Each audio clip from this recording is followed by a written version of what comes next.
Assalamualaikum warahmatullahi wabarakatuh. Selamat pagi Ananda. Bertemu lagi dengan saya Ibu Yuni dalam mata pelajaran Pendidikan Pancasila dan Kewarganegaraan kelas 9. Tujuan pembelajaran diharapkan siswa dapat memahami dinamika Pancasila dari masa ke masa. Bab 1. Dinamika Pancasila sebagai dasar negara dan pandangan hidup bangsa. Subbab 1. Penerapan Pancasila dari masa ke masa.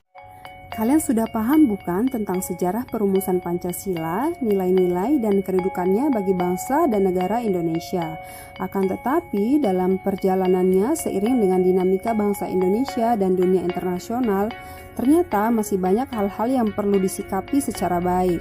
Karena masih ada ancaman membahayakan bagi bangsa Indonesia dan usaha-usaha untuk mengubah Pancasila sebagai dasar negara Indonesia. Apa saja sih ancaman dan usaha-usaha itu?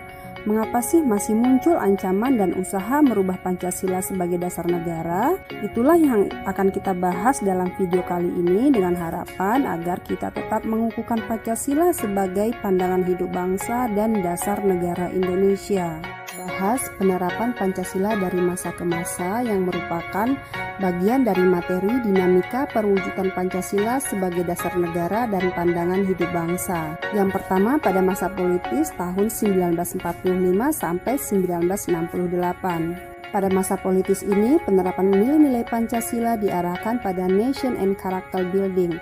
Masa ini merupakan awal pembangunan konsensus bahwa Pancasila merupakan tali pengikat persatuan dan kesatuan bangsa Indonesia dengan semangat Bhinneka Tunggal Ika. Yang pertama pada masa awal kemerdekaan tahun 1945 sampai 1950. Pada awal kemerdekaan Indonesia, situasi ditandai dengan kondisi awal Indonesia merdeka.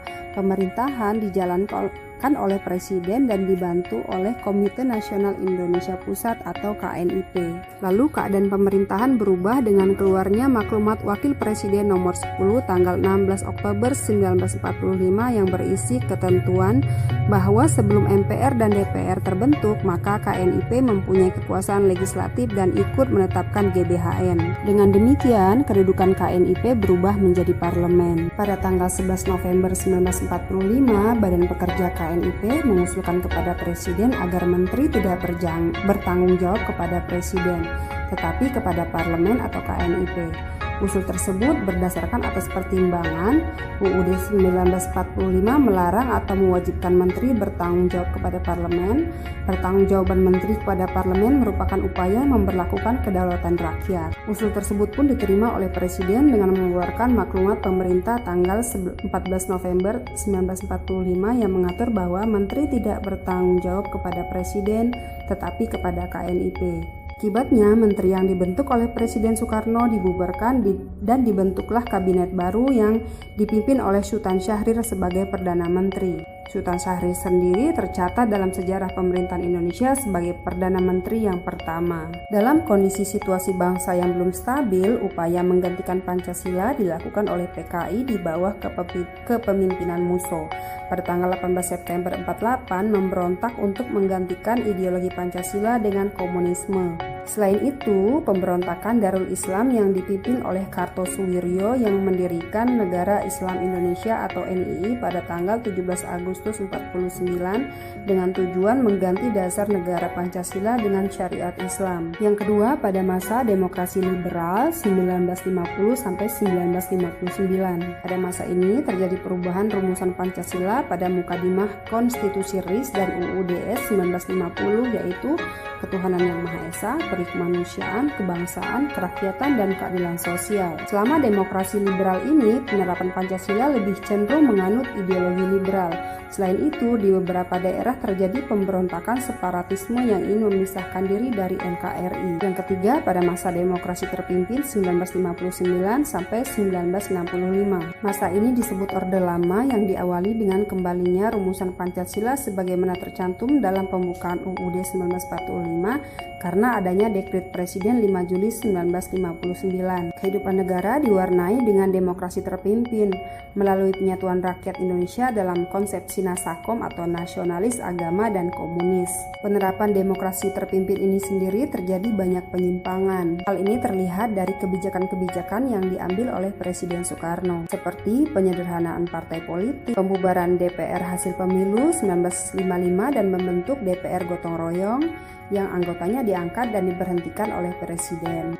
Yang ketiga, membentuk MPRS. Yang keempat, membentuk Front Nasional dengan tujuan menyelesaikan revolusi Indonesia, pembangunan semesta, dan mengembalikan Irian Barat ke wilayah Republik Indonesia. Lalu yang kelima, pengangkatan Presiden Soekarno sebagai Presiden seumur hidup melalui TAP MPR nomor 3 MPRS 1963. Tindakan-tindakan itu justru menjauhkan tatanan negara dari ketentuan nilai-nilai Pancasila dan UUD 1945.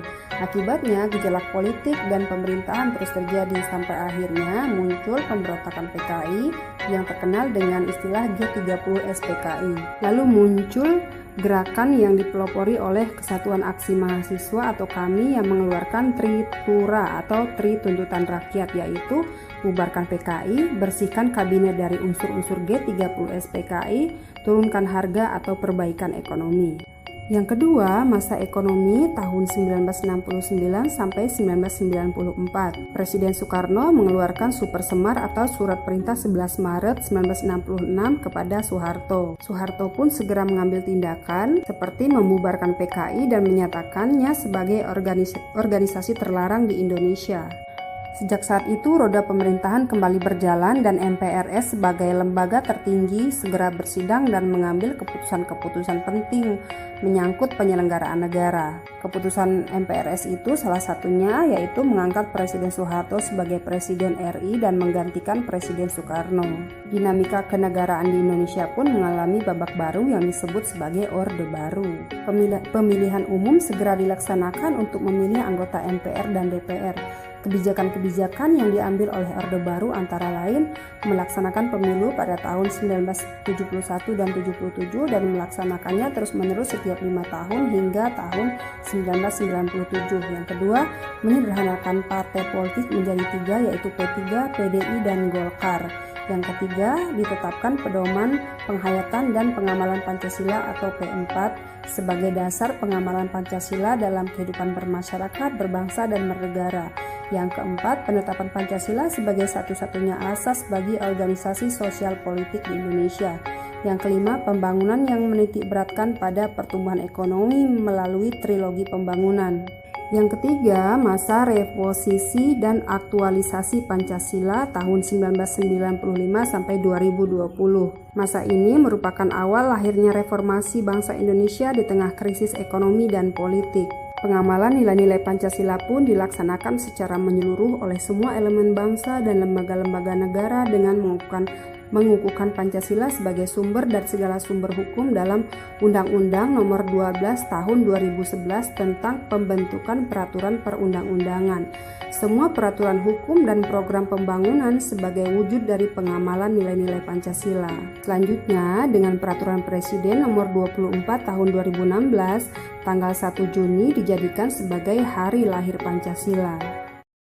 Mulai pada masa reformasi, penerapan Pancasila sebagai ideologi negara terus digaungkan hingga saat ini.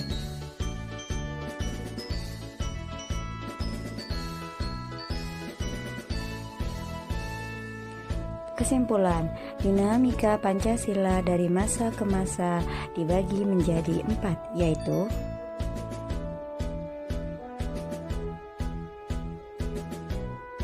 1. Masa awal kemerdekaan. 2. Masa Orde Lama. 3. Masa Orde Baru. 4. Masa reformasi sampai sekarang. Pada masa ini, keinginan untuk mengubah ideologi Pancasila sudah menipis. Masyarakat lebih dihadapkan dengan gaya hidup bebas mengikuti perkembangan zaman disertai dengan munculnya globalisasi.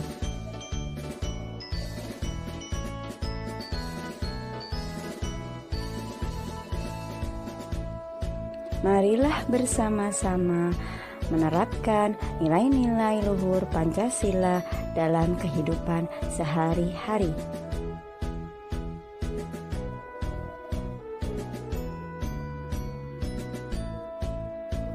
Serta waspada terhadap kehadiran ideologi lain yang berhasil disusupi oleh kemajuan teknologi saat ini dan berhasil menaruh hati kepada generasi muda. Demikian pembelajaran daring kita. Sampai jumpa lagi. Terima kasih. Wassalamualaikum warahmatullahi wabarakatuh. Dengan saya Ibu Yuni.